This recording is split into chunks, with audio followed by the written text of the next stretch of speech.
कभी ऐसा हुआ है कि किसी घर में कदम रखते ही एक अजीब सा सुकून महसूस होता है, और वहीं दूसरी तरफ कुछ जगह ऐसी होती हैं जहां जाकर बेचैनी होने लगती है। अच्छा, इसी एहसास के पीछे का जो विज्ञान है ना, उसे कहते हैं वास्तुशास्त्र।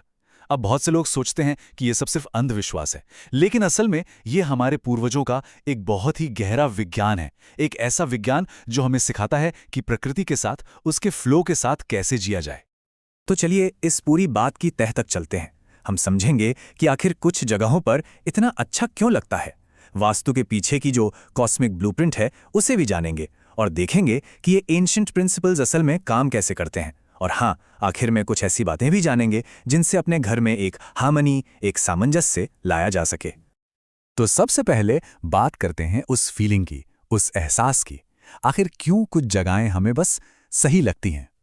ये एहसास हम सब ने कभी ना कभी महसूस किया है ना, कि किसी कमरे के घुसते ही एकदम शांत फील होता है और कहीं और मन बेचैन हो जाता है। बस यही वो कनेक्शन है जिसे वास्तुशास्त्र समझने और बनाने की कोशिश करता है। ऐसी जगह बनाना जो हमारी एनर्जी को ड्रेन न करें बल्कि उससे बढ़ाएं। तो आखिर वास्तुशास्त्र है क्या? देखिए, ये सिर्फ कुछ रूल्स की लिस्ट नहीं है। इसे एक तरह की रेसिपी समझिए। एक ऐसी रेसिपी जिसमें प्रकृति के 5 मूल तत्व यानी सूर्य, पृथ्वी, जल, वायु और आकाश, इन सबको सही मात्रा में मिलाकर एक ऐसा माहौल तैयार किया जाता है जो हमारे मन और शरीर के लिए एकदम परफेक्ट हो। पीके आचार्य ने कितनी सही बात कही है। वास्तु असल में जमीन के साथ, प्रकृति के साथ हार्मनी में रहने की कला है। मतलब जब हम नेचर के साथ परफेक्ट बैलेंस में होते हैं ना, तो हमें उसका सबसे ज्यादा फायदा मिलता है। सब कुछ उसी संतुलन का खेल है। चलिए अब थोड़ा और गहराई में उतरते हैं और उस फिलॉसफी को समझते हैं जो इस पूरी प्रैक्टिस की नींव है।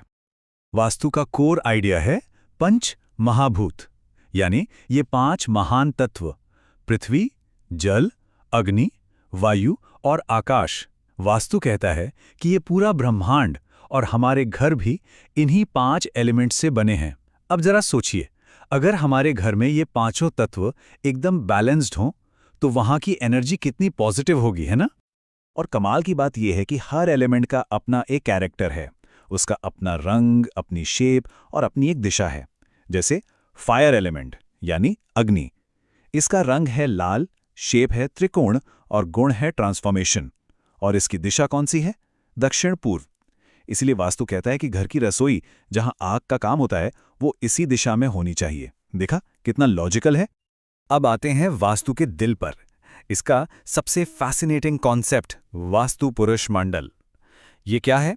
इसे आप एक तरह का कॉस्मिक ब्लूप्रिंट मान सकते हैं, एक स्पिरिचुअल डायग्राम जो किसी भी बिल्डिंग के डिजाइन की आत्मा होता है। इस डायग्राम को देखिए, ये है वास्तु पुरुष मंडल। इसमें एक कॉस्मिक बीइंग को दिखाया गया है और इसी के शरीर के अलग अलग हिस्सों पर घर के अलग अलग हिस्से बनाए जाते हैं। जैसे सिर कहाँ होगा, पैर कहाँ होंगे, हर चीज तय है। ये एक तरह से आर्किटेक्ट के लिए एक गाइड है, ये पक्का करने के लिए कि जो इमारत बन रही है वो सिर्फ ईंट पत्थर का ढांचा ना हो, बल्कि एक जीती जागती, सांस लेती हुई एनर्जी फील्ड हो। तो ये तो हो गई थ्योरी। अब देखते हैं कि प्रैक्टिस में, असल दुनिया में इन सिद्धांतों को कैसे इस्तेमाल किया गया, बड़े बड़े शहरों से लेकर आज की मॉडर्न बिल्डिंग्स तक में। इसका सबसे बड़ा और सबसे शानदार एग्जाम्पल है जयपुर शहर। पता है, 18वीं शताब्दी में जब जयपुर को बसाया गया तो उसकी पूरी प्लानिंग इसी वास्तु पुरुष मंडल के 9 स्क्वायर ग्रिड पर की गई थी। मतलब ये सिर्फ एक शहर नहीं है, ये जमीन पर बनाया गया एक विशाल जीता जागता मंडल है। यहां आप देख सकते हैं कि कैसे शहर का लेआउट उस ग्रिड से परफेक्टली अलाइन करता है। शहर की मेन सड़कें, उसके सेक्टर्स, सब कुछ कार्डिनल डायरेक्शंस के हिसाब से हैं। ये कोई एक्सीडेंट नहीं था, ये एक बहुत ही सोचा समझा प्रिसाइज डिजाइन था। और ऐसा नहीं है कि ये ज्ञान बस पुरानी किताबों में ही रह गया। सदियों बाद 20वीं सदी में भारत के एक बहुत बड़े आर्किटेक्ट हुए चार्ल्स कोरिया। उन्होंने जब जयपुर में जवाहर कला केंद्र बनाया तो उन्होंने भी इंस्पिरेशन के लिए इसी 9 स्क्वायर मंडला का इस्तेमाल किया।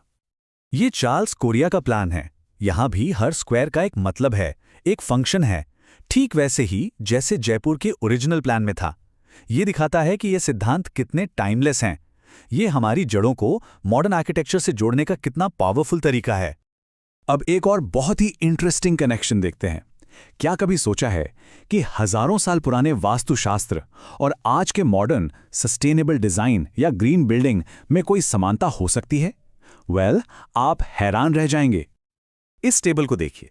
एक तरफ वास्तु का अप्रोच है, दूसरी तरफ मॉडर्न सस्टेनेबल डिजाइन का। दोनों ही एनर्जी एफिशिएंसी की बात करते हैं, वाटर कंजर्वेशन की बात करते हैं, लोकल मटेरियल्स इस्तेमाल करने की बात करते हैं। फर्क बस तरीकों का है। वास्तु इसे प्रकृति के फ्लो से हासिल करता है और मॉडर्न डिजाइन टेक्नोलॉजी से। लेकिन गोल दोनों का एक ही है, प्रकृति के साथ हार्मनी। असल में वास्तु के कई प्रिंसिपल्स तो नेचुरली ही ग्रीन बिल्डिंग प्रैक्टिसेस हैं, जैसे घर को ऐसे बनाना कि नेचुरल लाइट ज्यादा से ज्यादा आए, वेंटिलेशन हवा के फ्लो के हिसाब से हो, बीच में आंगन हो ताकि घर ठंडा रहे। ये सब क्या है? ये सब सस्टेनेबल लिविंग ही तो है। तो अब आते हैं सबसे जरूरी सवाल पे। इस सारी जानकारी का हम अपनी लाइफ में, अपने घर में कैसे इस्तेमाल कर सकते हैं? कैसे अपने रहने की जगह को और हार्मोनियस बना सकते हैं? देखिए, कुछ बहुत ही सिंपल प्रिंसिपल्स हैं। जैसे घर का मेन एंट्रेंस अगर ईस्ट या नॉर्थ फेसिंग हो तो इसे पॉजिटिव एनर्जी के लिए बहुत अच्छा माना जाता है। किचन जो फायर एलिमेंट से जुड़ा है उसके लिए साउथ ईस्ट डायरेक्शन बेस्ट है, और मास्टर बेडरूम के लिए साउथ वेस्ट जो स्टेबिलिटी देता है। और हाँ, रंगों का भी बहुत असर होता है। हल्के ब्राइट रंग पॉजिटिविटी लाते हैं। और सबसे जरूरी, डी क्लटर, घर को खुला खुला और हवादार रखें। यहाँ कुछ क्विक डूज एंड डोंट्स हैं। घर में नेचुरल लाइट खूब आने दें, ये बहुत अच्छा है। सोते समय सिर ईस्ट या वेस्ट में रखें, और घर का जो सेंटर है, जिसे ब्रह्म स्थान कहते हैं, उसे हमेशा खाली और साफ रखें। और क्या नहीं करना है, एंट्रेंस के ठीक सामने मिरर लगाने से बचें, और सिर नॉर्थ की तरफ करके कभी न सोएं। और एक बात याद रखने वाली है, ये कोई आज का ट्रेंड नहीं है, कोई फैड नहीं है। ये 5000 साल से भी ज्यादा पुराना साइंस है। एक ऐसा ज्ञान जिसे हजारों सालों से प्रैक्टिस किया जा रहा है और रिफाइन किया जा रहा है।